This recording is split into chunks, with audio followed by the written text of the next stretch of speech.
नमस्कार। मैं आप लोगों के सामने एक देवी गीत प्रस्तुत कर रही हूँ। काली काली लट छितरवलु गजब कई दिहलु हे मैया, गजब कई दिहलु हे मैया, गजब कई दिहलु हे मैया। काली काली लट छितरवलु गजब कई दिहलु हे मैया। शेरवा सवारी कई पंडित घरे गईलू, शेरवा सवारी कई पंडित घरे गईलू। पंडित का भाग जगवलु गजब कई दिहलु हे मैया।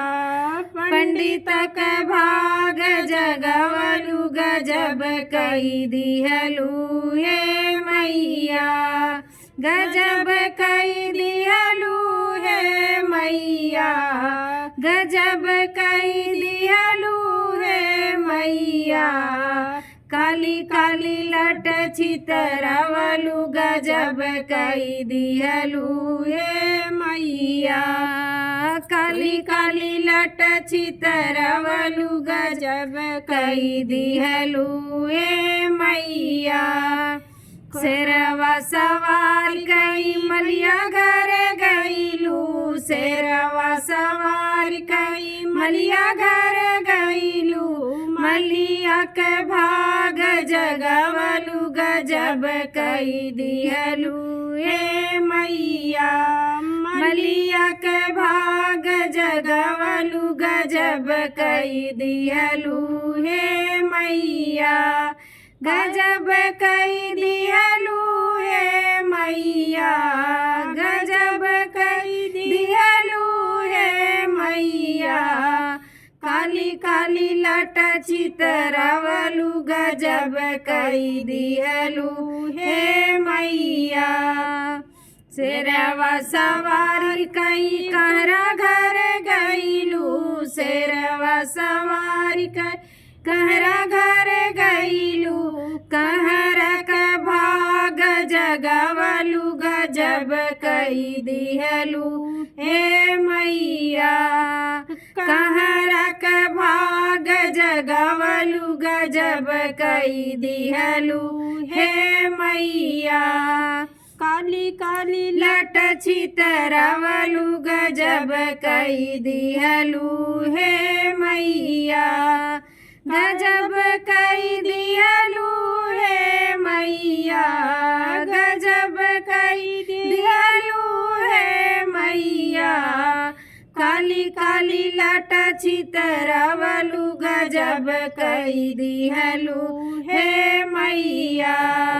शेरवा सवारी कई अंधा घर गईलू, शेरवा सवारी कई अंधा घर गईलू।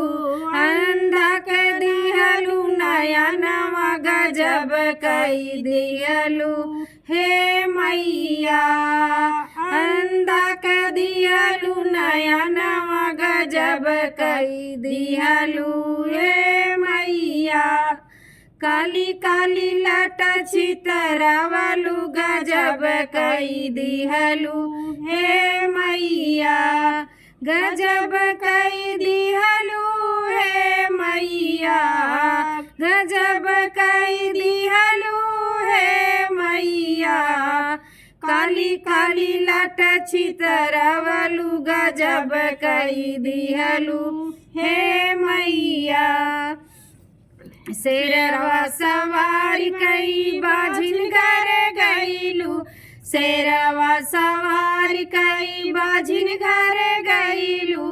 बाझिन के दिहलु ललनवा गजब कई दिहलु हे मैया।